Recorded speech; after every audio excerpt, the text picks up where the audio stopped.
láti pẹ̀ka àrókò tó bá dàgbà ọ̀pá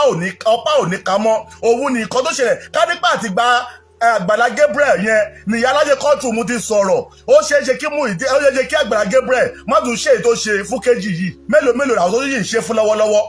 mélòó àwọn olówó tó wà nílùú òyìnbó tí Àgbàlá Gabriel tó fi sí under the bondage wípé ó di dandan kí wọ́n ṣe oore yẹn o torí oore yẹn ló protect ẹ̀mí wọn o ọjọ́ tí wọ́n bá di kọ̀ tó bá ṣe kíní yẹn mọ́ ó yẹ kí wọ́n kú o ó yẹ mọ adúrú nǹkan tó di fi dẹ́rù ba àwọn tí wọ́n ń gba owó lọ́wọ́ wọn yẹn ni owó tẹ̀yìn dá yẹn kọ́kọ́ ní iṣu èyí tẹ̀yìn dá 20,000 50,000 owó tí yẹn kọ́ ní iṣu àwọn èèyàn kan wà tí wọ́n jẹ́ secret supporter tí wọ́n ti fi fake message wọ́n ti fi dè mọ́lẹ̀ tó yẹ pé wọ́n dẹ̀ ń gba owó ńláńlá lọ́wọ́ wọn ẹ̀yin náà mọ̀ sí náà àfẹ́fẹ́ náà ẹ̀ mọ̀ sí ṣe bẹ́ẹ̀ yìí ni káṣà ẹ̀yin lẹ́ ń introduce Àgbàlá Gabriel fáwọn olówó yẹn náà táwọn olówó yẹn tó fi kó sínú trap Àgbàlá Gabriel ṣe bẹ́ẹ̀ yìí ni káṣà Ìyálájé courtroom tèmi náà bá bẹ̀rẹ̀ pẹ̀lú yín lórí social media lórí fídíò dẹ̀ ṣe yẹn èmi náà máa sọ pé irọ́ ni àbí kí máa go against ẹ̀ nítorí pé bẹ́ẹ̀ náà ṣe ń go against àwọn fídíò táwa náà ṣe ní 3 years ago nítorí pé ẹ fẹ́ cover Àgbàlá Gabriel nìyẹn ṣùgbọ́n Ìyálájé courtroom ó lágbára gan o ní gbogbo ìgbà tí ọ̀rọ̀ Muyideen kọ́kọ́ bẹ̀rẹ̀ ẹ jọ̀ọ́ ṣé ń gbọ́ mi ẹ̀yin fans ṣé ń gbọ́ mi can you hear me please ìgbà tí ọ̀rọ̀ yìí kọ́kọ́ bẹ̀rẹ̀ ọ̀rọ̀ Muyideen ni mo ti kọ́kọ́ bẹ̀rẹ̀ and kó tó di ọ̀rọ̀ Muyideen ní àwọn gẹ́ò yìí star lady wọ́n kọ́kọ́ jáde lórí ọ̀rọ̀ Àgbàlá Gabriel mo dẹ̀ mọ̀ pé ìtọ́kan ló pa star lady àti àwọn Àgbàlá Gabriel pọ̀ nígbà yẹn ṣé mọ̀ pé star lady ó wà nínú mọ́tò ní ọjọ́ tí Àgbàlá Gabriel tó pàdé Muyideen mo dẹ̀ mọ̀ pé nǹkan tó pa Àgbàlá Gabriel àti star lady pọ̀ òun náà ló padà tú wọn ká tó mú kí star lady kọ́kọ́ wá sórí social media nígbà yẹn wípé Àgbàlá kìnìkan ó ń dóbòjù ó bẹ́bò ó ń ṣègbà ó ń ṣàwo nínú ọgbà oríṣiríṣi èmi mọ̀ pé ìgbà tí ìjà dé lórí dòwe gẹ́gẹ́ bíi pé ìgbà tí ìjà dé láàrin Ìyálájé courtroom àti Àgbàlá Gabriel ló jẹ́ kí Ìyálájé ṣẹ̀ṣẹ̀ mọ̀ pé àwọn fẹ́ sọ adúrú ọ̀rọ̀ tí wọ́n sọ lórí ọ̀rọ̀ Àgbàlá Gabriel yẹn ṣàbọ̀sọ pé Ìyálájé courtroom ò mọ àwọn atrocities tí Àgbàlá Gabriel tó ń ṣe láti ilẹ̀ tẹ́lẹ̀tẹ́lẹ̀ ni ẹ jọ̀ọ́ ṣe bá ń gbọ́ mi can you hear me please let me know torí fóònù mi yóò dára rárá tẹ bá ń gbọ́ mi kẹ́kì mọ̀ kíkan má máa sọ̀rọ̀ dànù can you hear me Ọlọ́run ṣàníyàn lórí àwọn fáǹsì pàpà ní can you hear me àríyàn kan sọ pé yes àbí no ẹ̀dẹ̀ wá ń bí ẹ̀dẹ̀ wò mí anyway mi ò torí wá ṣe fídíò náà ṣó náà torí àwọn èèyàn kan tó ṣe máa wo ni Ìyálájé courtroom ẹ rántí pé ọ̀rọ̀ Muyideen ló dá wàhálà alẹ́ láàrin èmi àti yín lẹ́ni mú mi lọ́ta níbi àbí 3 years ago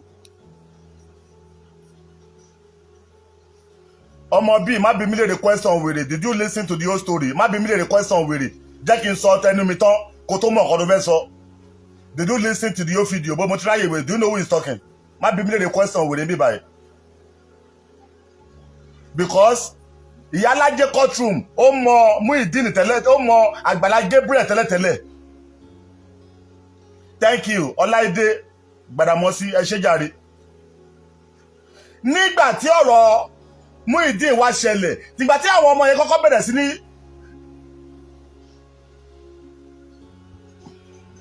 orí ẹ̀ ló fẹ́ burú ó dá kó ṣọ̀pọ̀ lọ fẹ́ pa ẹ̀ ṣé ọmọ tó wà ní ibà ẹ̀ èmi yá wòlé ju wòlé dáadáa kó ṣọmọ mi ṣá ṣé ọmọ dàbá sí òní lọ́wọ́ mi dáadáa èmi ò kí ń jáde bọ̀dọ̀ bá lè wà sórí program mi kó mọ̀ ọ̀kan ló fẹ́ comment àdánwò àti inú bí mi o you don't need to be angry wàá farabalẹ̀ ọ̀rọ̀ dàbí ọ̀rọ̀ student tó wà nínú class teacher ń kọ́ ẹ lọ́wọ́ o tí mọ̀kànlé teacher fẹ́ kọ́ ẹ o tún béèrè question wàá farabalẹ̀ tó ní kọ́tà ṣe mọ̀wé nìyẹn wàá farabalẹ̀ gbọ́ nǹkan tí mo fẹ́ sọ náà ní 4-5 years ago àbí 3 years ago kí ọ̀rọ̀ Àgbàlá Gabriel tó ṣẹlẹ̀ nígbà táwọn ọmọ lady yẹn tí wọ́n jáde fún Àgbàlá Gabriel èmi ni mo paná ojú àwọn ọmọ yẹn nítorí pé èmi rí bíi pé wọ́n fẹ́ bà Àgbàlá Gabriel lórúkọ jẹ́ ṣùgbọ́n nígbà tí ọ̀rọ̀ Muyideen wá ṣẹlẹ̀ ó wá mú mi jáde ó wá mú mi jáde ńgbà yẹn wípé now Àgbàlá Gabriel bí èèyàn bá tiẹ̀ ní òun fẹ́ máa gba owó fáwọn èèyàn gẹ́gẹ́ bí Muyideen nìyẹn now ó fẹ́ gba owó fún Muyideen ó ti di wàhálà sí ẹ lọ́rùn nǹkan tó yẹ kó di wàhálà sí ẹ lọ́rùn ò jẹ́ pé Ọlọ́run fún rẹ̀ rí wípé o ò ṣe kinní fún ìràpadà àwọn èèyàn ò ń ṣe nítorí nǹkan tó fẹ́ jẹ ni nígbà míì dẹ̀rẹ̀ nǹkan téèyàn máa rò pé ó máa bọ́ sí A ó ṣe yẹ kó bọ́ sí B nígbà míì ṣé mọ iye àwọn èèyàn tí Àgbàlá Gabriel tó lóun ti kọ́lé fún kó tó wá kan Muyideen tí ọ̀rọ̀ Muyideen wá fi wá dá gòbé sílẹ̀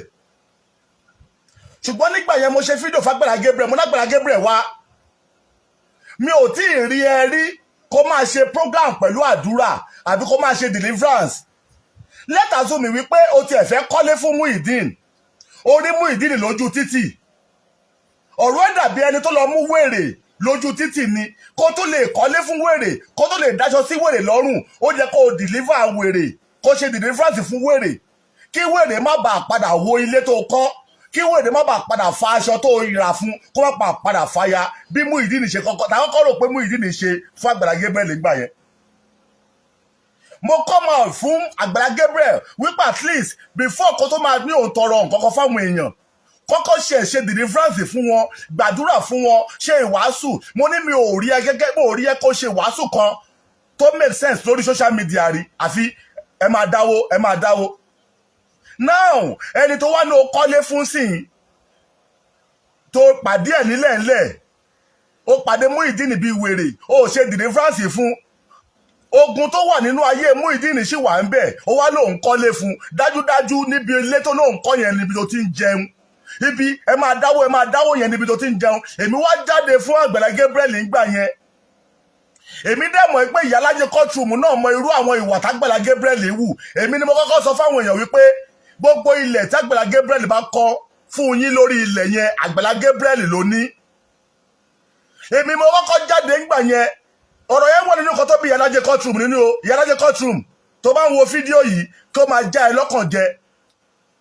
ọ̀rọ̀ yẹn wà nínú kan tó kọ́kọ́ bí Ìyálájé courtroom nínú ó bìlíìfù pé mo ti tú àṣírí Àgbàlá Gabriel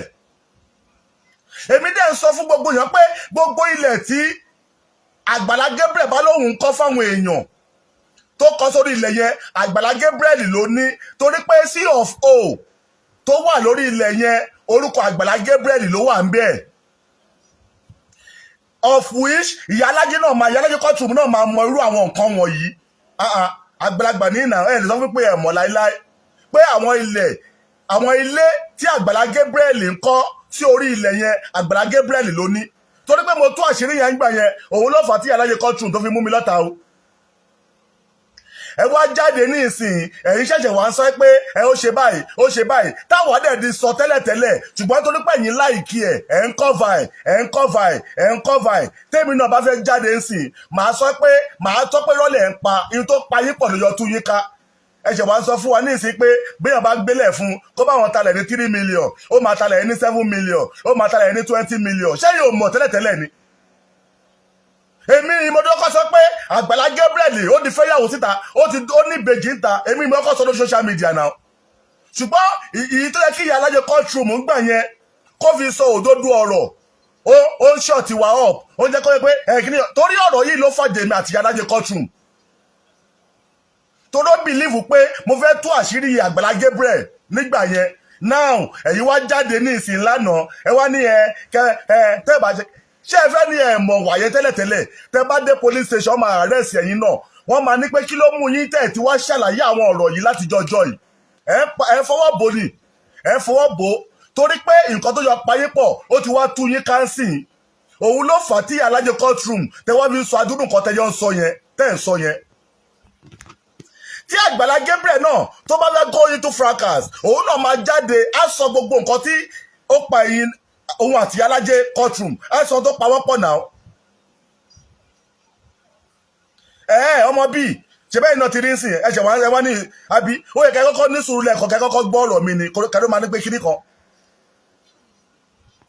àwọn ti rí láti ilẹ̀ wípé Àgbàlá Gabriel is a scammer pẹ̀lú àwọn owó tó ń lò yẹn ilẹ̀ tó wẹ́ pé ìwọ ló nílẹ̀ sí ọ̀fọ̀ yẹn orúkọ ẹ ló wà ń bẹ̀ ó wá ń kọ́lé fáwọn èèyàn ń bẹ̀ ẹ dákun sẹ́ni tó nílẹ̀ kọ́ ló nílé ni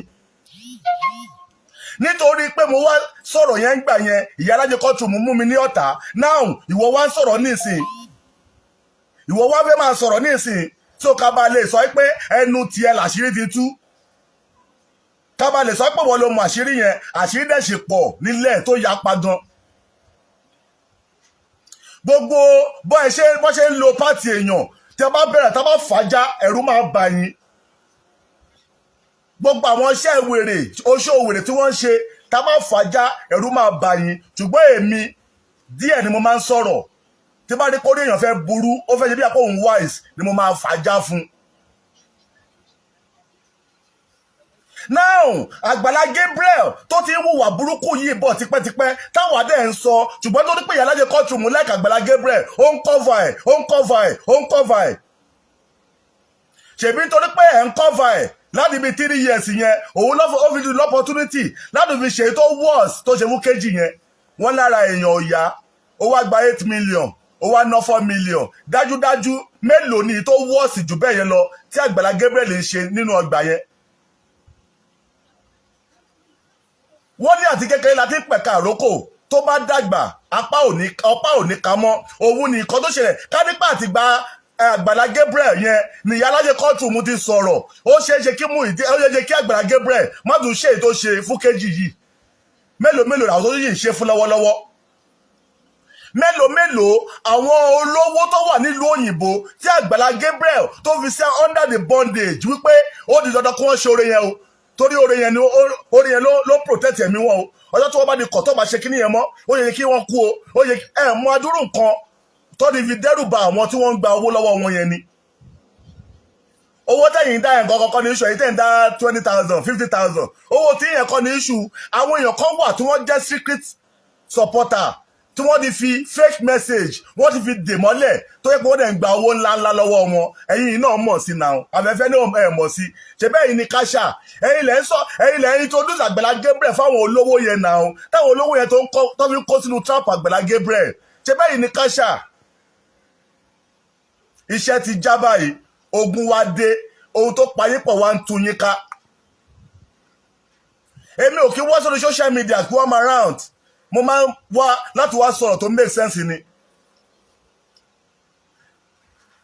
ẹ̀yin kan tẹ́ bá rò pé ẹ rí ìyá courtroom gẹ́gẹ́ bí èèyàn gidi lórí fídíò tó ṣe yẹn mo fẹ́ kẹ́ ẹ ronú I come again gbogbo ẹ̀yin tẹ́ bá lọ rò wípé ìyá alájẹ courtroom ó ṣe nǹkan tó dáa pẹ̀lú fídíò tó ṣe yẹn mo fẹ́ já yín ni o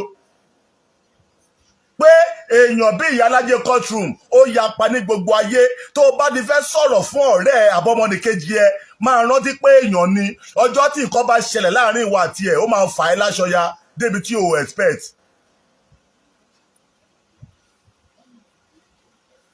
so èyí tí ìyá alájẹ courtroom sọ lánàá yẹn sìn ṣé fresh story ni kò ṣe fresh story now ó ti ṣẹlẹ̀ tipẹ́tipẹ́ tí ìyá alájẹ courtroom náà dẹ̀ mọ̀ ṣùgbọ́n ó ń cover ẹ̀ ìjà wá ṣẹlẹ̀ láàrin wọn nísìn ó wá bọ́ta wá ń sọ̀rọ̀ ìgbà táwa ń sọ̀rọ̀ yẹn ń gbà yẹn àwa yẹn ọ̀rọ̀ wa ò nítumọ̀ torí pé òun ṣáìdí ẹ̀ ọ̀rọ̀ wa yẹn ò nítumọ̀ ní ìsìn tí wọ́n wá sọ ṣé yẹn wá lọ́rọ̀ yẹn fẹ́ nítumọ̀ kò nítumọ̀ wọ́n sọ̀rọ̀ tiwa ò ti nítumọ̀ nígbà tá a sọ yẹn ọ̀rọ̀ tiwọn náà ò nítumọ̀ Ìyálájẹ courtroom I'm not sorry to say that torí nígbà táwa ń ṣe fídíò yẹn ń gbà yẹn pé ìwà báyìí l'Àgbàlá Gabriel wù ọwọ́ báyìí ìwà olè lélẹ́yìí ìwà olè lélẹ́yìí at least you call yourself a pastor I've never seen you preaching doing deliverance on social media except máa gbowó máa tọrọ owó kò dẹ̀ máa dó wọ́n dòkúdò ṣèbí t'Àgbàlá Gabriel lárí lẹ́ni mélòó àwọn pásítọ̀ tó ti pọ̀ yìí mélòó àwọn tó yẹ pé wọ́n sọ̀rọ̀ yìí tó yẹ pé Àgbàlá Gabriel náà ti dó wọn o ṣùgbọ́n nítorí wọ́n ti mọ̀ pé yẹn ò lè sọ̀rọ̀ jáde wọ́n tẹ̀lé kò lè sọ pé ṣèbí mo dú ẹ ẹ wá rò pé ẹ fẹ́ máa sọ̀rọ̀ ẹ fẹ́ máa àbí t'Àgbàlá Gabriel náà bá sọ̀rọ̀ lónìí ó máa sọ nǹkan tó pa yín pọ̀ ẹ gbọ́ bí Àgbàlá Gabriel náà tó bá jáde lẹ́ni tó bá sọ̀rọ̀ ó máa sọ ọ̀pọ̀lọpọ̀ nǹkan tó pa wọ́n pọ̀ náà èèyàn kan báyìí ń talẹ̀ àwọn ará ìlú òyìnbó ní k'Agbala Gabriel máa bá wọn ralẹ̀ ṣe bẹ́ẹ̀ yìí kan náà lẹ́yìn introduce àwọn ará ìlú òyìnbó yẹn sí Agbala Gabriel ṣèbí tó l'Agbala Gabriel wá lo ọgbọ́n 419 tó ju ti yín lọ òun ló fàjà báyìí òun ló fa wàhálà òun ló fa dààmú. Ìyálájé courtroom tèmi náà bá bẹ̀rẹ̀ pẹ̀lú yín lórí social media lórí fídíò dẹ̀ ṣe yẹn èmi náà máa sọ pé irọ́ ni àbí kí n máa go against ẹ̀ nítorí pé bẹ́ẹ̀ náà ṣe ń go against àwọn fídíò táwa náà ṣe ní 3 years ago nítorí pé ẹ fẹ́ cover Agbala Gabriel nìyẹn tó dá Agbala Gabriel lẹ́yìn àti ìmọ̀ àjànà à ń jà tẹ́lẹ̀tẹ́lẹ̀ torí ọ̀rọ̀ Agbala Gabriel lẹ́yìn àti Ìyálájé courtroom máa jà láti bí 3-4 years tí kò fi ta sí mi náà dẹ̀ ta sí anybody ẹ wò ya wa náà tá à ń pọ́nlé tá a máa ní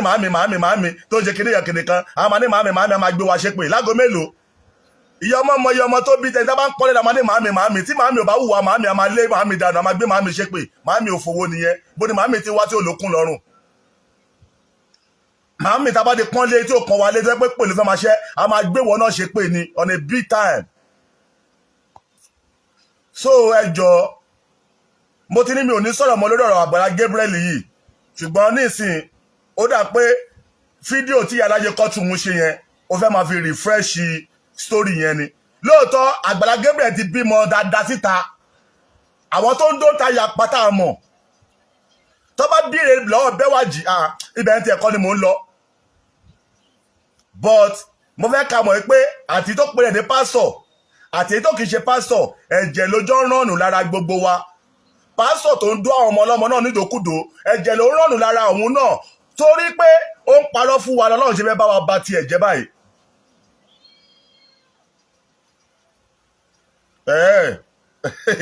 Ìyálájé courtroom ti understand so àdàbà let's face Agbala Gabriel irọ́ tẹ́ bá ní ká máa face Agbala Gabriel nìkan ṣé mọ̀ pé kó lórí pé Agbala Gabriel dé level yẹn àwọn èèyàn kan náà ni wọ́n ń support ẹ̀ gẹ́gẹ́ bí Ìyálájé courtroom yìí.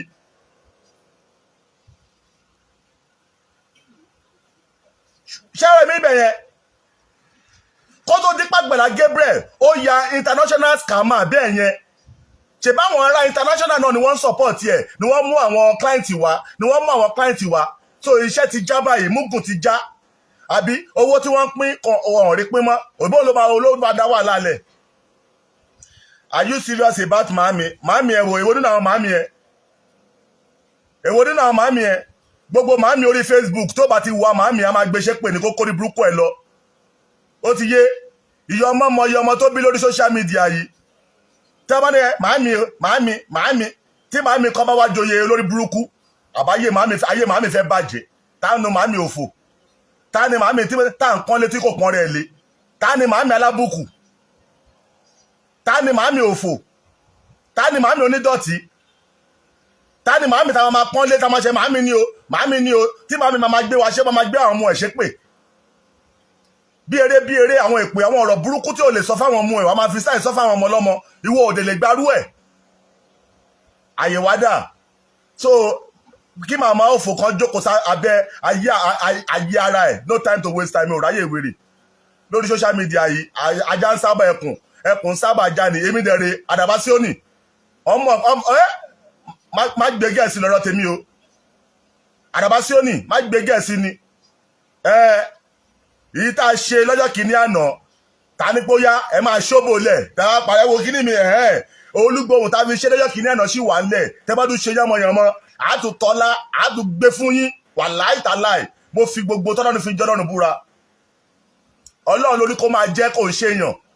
wọ ìyá kan tó bá ní fẹ́ báyé ọmọ kan jẹ́ àwọn agbọ́n nìkan náà máa fi báyé yín jẹ́ wà láì ẹni gbàgbé ní 5 years ago nígbàdógún àwọn alátọ́lá fún wọn náà lórí prógámù lédè ẹ máa dojú ti ra yín ẹ máa dojú tàwọn ọmọ yín ó dórí prógámù ewo kíní mi bòǹbò kíní mi pàǹpà ọwọ́ adìyẹ ẹ̀sìn a ṣe prógámù fún ọlẹ́yà kìíní àná nígbà ẹni sùúrù lórí nǹkan báyìí a máa ṣe èmi ni mo mọ̀ wọ́n bújù èmi ni mo mọ̀ yàn bújù èmi ni mo mọ̀ wọ́n bújù ó wá ń bú wọn tó bá yọ wá ń bú wọn táwọn náà wà bí wọ́n ní padà bú ẹni ìwọ àgbàlagbà tó bá lè ti lọ tọrọ ànífín lọ́wọ́ ọmọ kékeré wọ́n faṣọ ẹ̀yà wọ́n fa pátá ẹ̀yà ọ̀dẹ̀tí nìyẹn. màámi wọ̀tà a máa ń tọ̀ wọ́n mà ní wọn wọ́tà wèrè wo àbí tán ni níbo màámi wọ̀tà wèrè wo màámi bo màmá wèrè tí ń bọ̀ ó jẹ́ ta ló wá ara ń kọ́ mi o ara ń kan mi. So Ìyálájé courtroom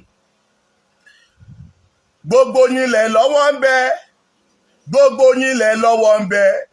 b'Agbala Gabriel ṣe gbá wọn ènìyàn, gbogbo yín lẹ̀ lọ́wọ́ ń bẹ, gbogbo yín lẹ̀ lọ́wọ́ ń bẹ, gbogbo yín lẹ̀ lọ́wọ́ ń bẹ, b'Agbala Gabriel ṣe ń dúpọ̀ àwọn ènìyàn o, gbogbo yín lẹ̀ lọ́wọ́ ń bẹ. So ọ̀rọ̀ tèmi ò jù bẹ́ẹ̀ yẹn lọ, no time to waste time.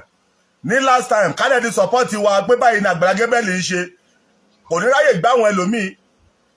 So no wàhálà, ọ̀rọ̀ tèmi ò jù bẹ́ẹ̀ yẹn lọ. Ẹni tó rí ìyá ẹ̀ bá wá yí nínú blogger jáde fún mi o. Ìwọ tí ogun fáfẹ́ pàyà ẹ̀wọ̀n pé mi ò rán yín iṣẹ́, ó ti ẹ̀ ń ṣe bíbí kí n tẹ̀ fa wàhálà lẹ́nujọ́ mẹ́ta yìí. Ó yá let's take it up, tí ẹ̀ blog mi ná, come for me, come for me, let me come for you. Ọ̀nà cruise níyàwó rẹ̀ kọ́ ní kémi lọ sí bábíìsì, kémi lọ wọ pátá, kí lọ wọ pátá nìkan ní bábíìsì, kí máa gbókò tèmi lẹ̀ tó ní 1 million lórí burúkú kan. Pẹ̀lú gbogbo orí burúkú ẹnu tó ní lórí show yẹn lọ́jọ́ yẹn, ordinary 100,000 kò fún mi, ordinary 10,000 kò fún mi. Pẹ̀lú gbogbo dẹ́mu ẹ̀, mo fẹ́ sẹ́ndì 1 million yẹn o, fẹ́ sẹ́ndì 1 million wọ́n fi mi pa. Ṣé mi tí mo di kọ́lé kìíní, kọ́lé kejì, kọ́lé kẹta, kọ́lé kẹrin lórí burúkú kan fẹ́ máa fi 1 million ṣakọ sí dẹ́rùbà. Mo wá mọ ìkọ́ tó wáyé kí n bojú ẹ̀jẹ̀ lọ́jọ́ yẹn, mo ní yà even kò fẹ́ fún mi ní 100 million, èmi Àdàbà Síónì mi ò lè lọ bábíìsì lọ máa ṣí okó mi lẹ̀ láíláí. Nǹkan tó kárára nìyẹn, wá ní mò ń gbéraga, abẹ́rẹ́ pé lórí burúkú lélẹ̀, mò ń gbéraga bíi báwo. Ṣé 1 million mo fi kọ́lé kìíní, 1 million mo fi kọ́lé kejì, 1 million mo fi kọ́lé kẹta ni? Kí wọ́n lè kọ́ tó fẹ́ fún mi 1 million kémi lọ bọ́ okó mi sí ayé ìyá yẹn ò ní dáa, ó máa ṣòfò tọmọtọmọ ni, àbúrò rí burúkú ni. Ta ilé tó ṣe bẹ́gibẹ́gi, ta ni bẹ́gibẹ́gi, ṣé mi ni bẹ́gibẹ́gi? Kí ló gbé ẹṣẹ́ pé kọ́kọ́ gbọ́ yìí náà, mo fẹ́ kó mọ̀ pé láyé yìí gbogbo èèyàn ní bẹ́gibẹ́gi. Nílé ayé ta wà yìí gbogbo èèyàn òun ní bẹ́gibẹ́gi. So ìwọ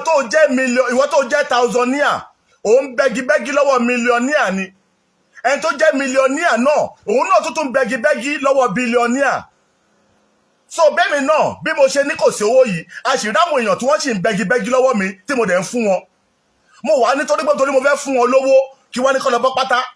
Tó bá pè wọ́n ń pè mí ní bẹ́gibẹ́gi, àbámọ́dá kì í dá tiẹ̀ kó má ṣe. Òjò lóró náà múgi, òjò lóró tọ̀ múlẹ̀, ọjọ́ àkèrèjọ́ bàbá kanlẹ̀ jọ́nà ní kanlẹ̀ pa. Tó bá pè mí ló ń pè ní bẹ́gibẹ́gi látòní ìlọ, gbogbo tó ń dára láyé ẹ̀ ó ti bàjẹ́, ó ti dẹ́dún arinlẹ̀, ó máa bẹ̀rẹ̀ sí ní tọrọ jẹ ní o. Èédú ní báyé òsùn jẹ́, èédú ní báyé ẹ̀fú jẹ́, èédú ayé ẹ̀ máa bàjẹ́ látòní lọ. Ó dà pé òun èmi Àdàbà Síónì, èmi akọ ẹkùn tí kéde jàtìjà ní ìmọ̀ àrọ́yàn ṣẹ̀. Wá sórí prógrámù mi kò kẹ́kọ̀ọ́ ni, ìwọ tó bá wá sórí prógrámù mi tó wá fẹ́ máa bú mi, má bá tiẹ̀ jẹ́ ọjọ́ lẹ́bìn lọ́wọ́ ìyá yín lọ́jọ́ kìíní àná. Ìwọ kan tó bá lọ àbí ṣé mo pè mí ló pè mí bẹ́gibẹ́gi àbí kí lè sọ? Ó dẹ́dún arinlẹ̀ látòní lọ, ó ní dá tọrọ jẹ́, ó tún jẹ́ èèyàn mọ́, ó tó ń dọ́lá yí ẹ ti dìbànújẹ́, ó ti dòfo àṣẹ́gun. Àbámọ́dá kì í dá tiẹ̀ kọ́ má ṣe, àbá tí mo dá ní káyé tiẹ̀ bàjẹ́ bẹ́ẹ̀ yẹn. Ìwọ tó táìpù kìíní yẹn ni o, ò bá jẹ́ fake account kò káyé, ọwọ́ tó fi táìpù yẹn ò tún fọwọ́ yẹn ṣe nǹkan rẹ mọ́. Bí gbogbo èèyàn bá ń ṣoríire láyé àti ṣoríire tí ó ti ní ẹ lára báyìí, ó ti jẹ́ ìwọ̀ fún ẹ.